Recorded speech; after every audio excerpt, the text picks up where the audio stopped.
to Reflections of a Diva. The question left on the table is, would it have mattered if Hillary Clinton were a black woman running against Barack Obama? Jima?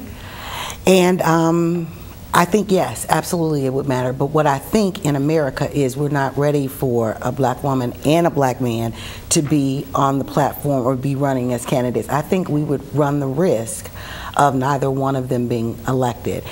One of the things I think that Obama has done, you know, we keep referring to him as an African American man, and indeed that's what he addresses himself, but he possesses such diversity. He is a multiracial man, you know, and he in his platform really has not embraced it from a racial standpoint. I think within the last 3 weeks he addressed America and said something about race really for the first time. And one of the things that I read that he said was, it's not about black America, it's not about white America, it's about the United States of America. So, you know, not saying that we're not ready, but I think this particular candidate has really grasped a hold of America's attention, and not just black people, not just white people, but all people. Good point. What do you think? You bring a very good point. You and Caloria as well, just saying how he's authentic. Here's the guy who's real. You see his family life. You see he just opens up and lets you in, and it's like, I have nothing to hide. Here it is. This is what it is. My family, my children come first.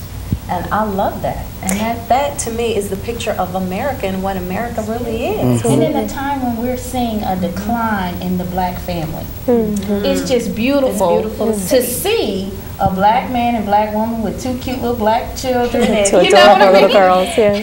And he's poised and he's intelligent. And I think it's wonderful for our children to be able to see that. And we don't want to continue to make it about race, because he is first and foremost a man who's an American. So we don't want to make it about race. Well, I think where he stands on the issues makes him, you know, more acceptable and palatable to all Americans. For one thing, he's reached middle class Americans of all colors by where he stands on the issues as far as the economy.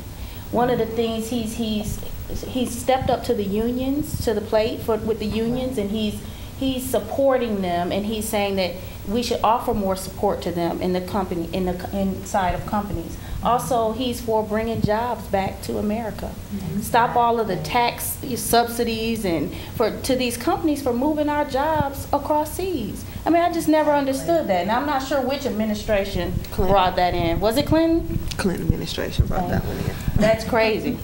That is crazy, and I don't even understand what was the drive behind that, because it did nothing for Americans. Our dollar is plummeting.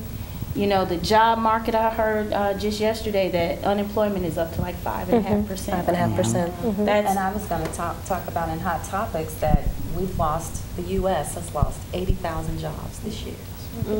This month. This year or this month? This month, 80,000 jobs this month. Wow. About $232,000 jobs have been lost since January, since 2008 so began. 80,000 this month. To other countries? No, in the United States, in our economy. United States, in the month of March.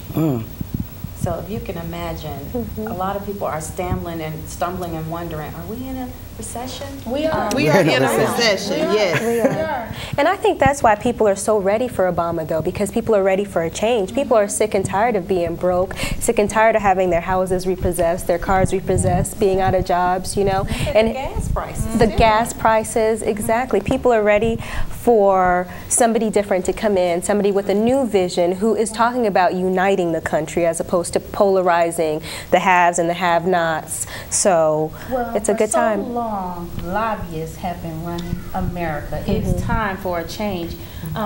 You know, you talk about people losing their homes. I just heard on the news the other day that the bankruptcy laws have been changed.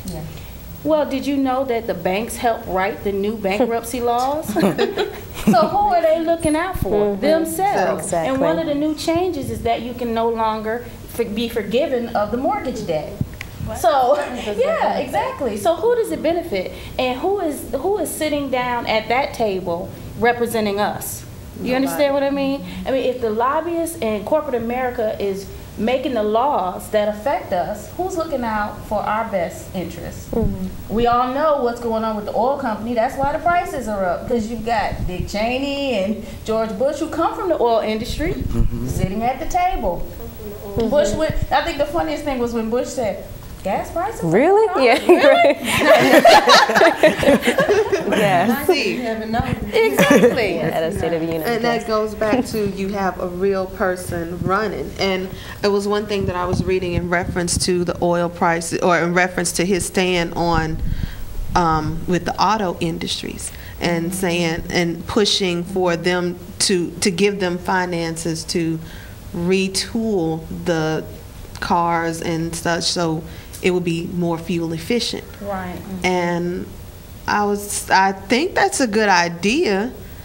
I'm interested in exactly how that's gonna go. I mean, because well, they're looking at alternative fuel sources for one, ethanol and using corn. I mean, that just recently, Time Magazine, the most current Time Magazine has an article on that, and we don't know if that's the most efficient way to do it, because you're basically competing food for fuel. Right. So it's driving up food prices. But I mean, it's worth looking into, because we are addicted to oil. But will that work in our current cars, or just in new cars? In new cars, but then also Obama is talking to the auto companies about extending, like right now you're getting what, 20 miles per gallon on a vehicle. They can do things, there are things that they can do so that your car gets better fuel efficiency, and hybrid vehicles and those type of things. There's, I think it's Honda just came out with a vehicle that emits water into the air. So the exhaust is water, which is is better for the environment. So there's a lot that the auto industry can do to help us with this problem, but why would they without a push from the government? Or the capital to support it as well. Exactly. I mean, they need not only the encouragement to go out, because this is a priority for the EPA and should be for everyone, but by that additional funding and encouragement, there would be no reason why they shouldn't want to retool the factory, want to retrain the workers, and just bring that type of positive energy back into that life. Because anybody can go to Detroit and look at what the slow auto industry is doing to that city. So I have a question.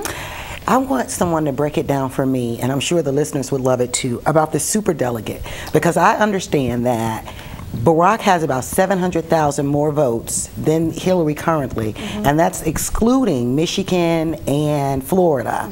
The Democratic Party is not recognizing those votes. However, the bottom line is going to come down to the superdelegates. And Well, it may. It hasn't been determined whether or not it will come down to the superdelegates. You have to have a majority of the delegates, which are the states. And that's 2,025 delegate votes amongst all of the states. Like, for instance, Georgia has 87, of which Barack Obama received 67, Hillary Clinton received 20. So when you see on television, they say, like in Texas, for instance, they say Hillary Clinton won the state. Texas is broken out into two different, there's the Texas caucus vote and then the Texas delegate votes.